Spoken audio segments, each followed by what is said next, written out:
Welcome to 108 news Telugu బులెటిన్ల ముందుగా headlines. Owaisi brothers కు భయపడద్దు, సీఎం రేవంత్ కు రాజాసింగ్ మద్దతు. ఏపీలో పోలింగ్ శాతం పెరుగుదలపై ఎన్నికల సంఘానికి వైసీపీ మరోసారి ఫిర్యాదు. కవితకు బెయిల్ రావడం ఊహించిన విషయమే, MLC Mahesh Kumar Goud shocking comment. Sub register కార్యాలయాల్లో రాచరికపు పోకడలకు స్వస్తి. ముఖ్యమంత్రి రేవంత్ రెడ్డికి గోషామహల్ ఎమ్మెల్యే రాజాసింగ్ మద్దతు తెలిపారు. చెరువులను కాపాడాలని సీఎం సంకల్పం తీసుకోవడం అభినందనీయమని కొనియాడారు. సీఎం రేవంత్ రెడ్డి సంకల్పం పూర్తి కావాలని కోరుకుంటున్నానని తెలిపారు. ఓవైసీ బ్రదర్స్ బెదిరింపులకు భయపడొద్దని ఎమ్మెల్యే తెలిపారు. వేల మంది యువత మద్దతు ఉందని అక్బరుద్దీన్ బెదిరిస్తున్నారన్నారు. మాజీ ముఖ్యమంత్రి కిరణ్ కుమార్ రెడ్డి మాదిరి భయపడకుండా రేవంత్ రెడ్డి ముందుకెళ్లాలని సూచించారు. ఓవైసీ బ్రదర్స్ను బొక్కలో వేసిన సీఎం కిరణ్ కుమార్ రెడ్డికి పేరుందని గుర్తు చేశారు. ఉచిత విద్య పేరుతో ఓవైసీ సోదరులు కోట్లు దోచుకుంటున్నారని ఆరోపించారు. చెరువులో 12 ఎకరాలు ఆక్రమించి ఫాతిమా కాలేజీను నిర్మించారన్నారు. అసదుద్దీన్ ఓవైసీ బంగ్లా కూడా ప్రభుత్వ స్థలంలోనే ఉందన్నారు.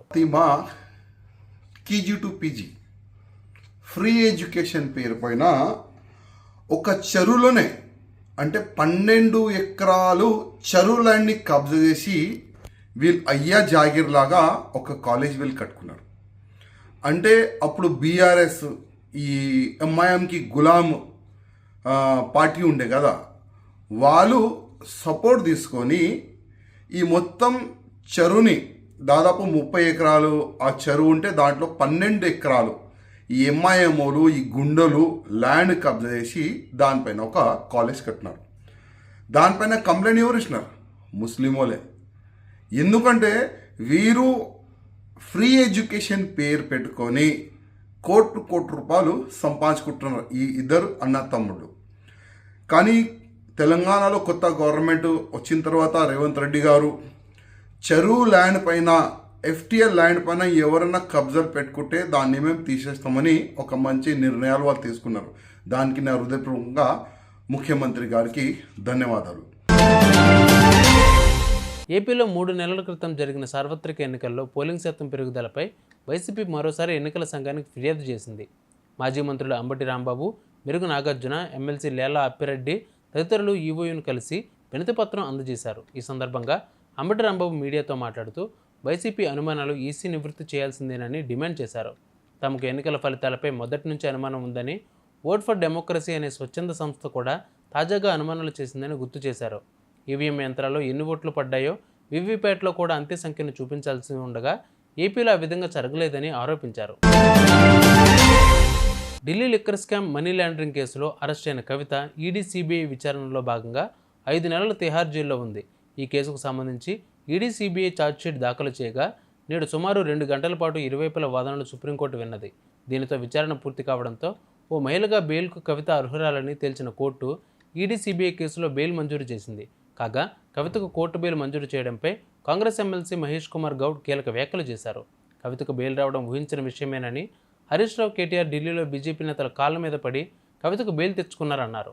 దీనితో బీజేపీలో బీఆర్ఎస్ విలీన ప్రక్రియ మొదలైందని కాంగ్రెస్ ఎమ్మెల్సీ మహేష్ కుమార్ గౌడ్ సంచలన వ్యాఖ్యలు చేశారు. కవిత గారికి బెయిల్ రావడం అనేది ఇది మేము ముందు నుంచి ఊహించి చెప్తున్న మాటనే. ఇన్నాళ్ళు బెయిల్ రాకుండా ఉన్నటువంటి కండిషన్స్ ఇప్పుడు ఎందుకు నిర్వీణం అయిపోయినాయి, ఎందుకు బెయిల్ వచ్చింది అనే అంశం లోతుగా ఆలోచించినప్పుడు మీకు మాకు అర్థం కావాల్సింది బీజేపీలో బీఆర్ఎస్ విలీన ప్రక్రియ ఈ బెయిల్ ద్వారా మొదలైందని చెప్పొచ్చు. మేము ముందు నుంచి చెప్తా ఉన్నాం, గత 10 ఏళ్లుగా బీజేపీ బీఆర్ఎస్ పార్టీ చీకటి ఒప్పందంలో ఉన్నారు. అన్ని కూడా కూడబలుపుకొని వారు కార్యక్రమాలు చేసినారు.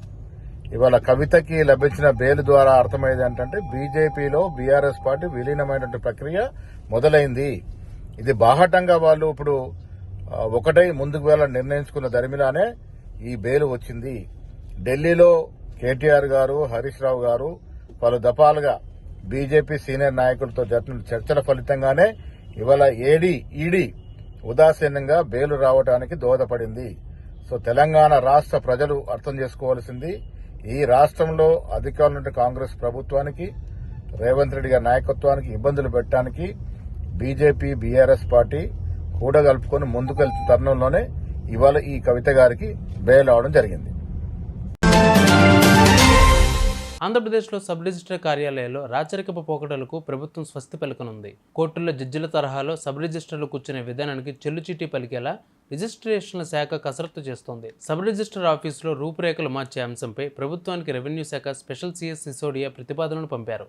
అన్ని ప్రభుత్వ ఆఫీసుల్లో ఉన్నట్టుగానే సబ్ రిజిస్టర్ల సిట్టింగ్ ఉండేలా చర్యలు తీసుకుంటున్నట్లు తెలుస్తోంది. సబ్ రిజిస్టర్లు కూడా సామాన్యులేనని భావన కలిగేలా రెవెన్యూ శాఖ కసరత్తు చేస్తోంది.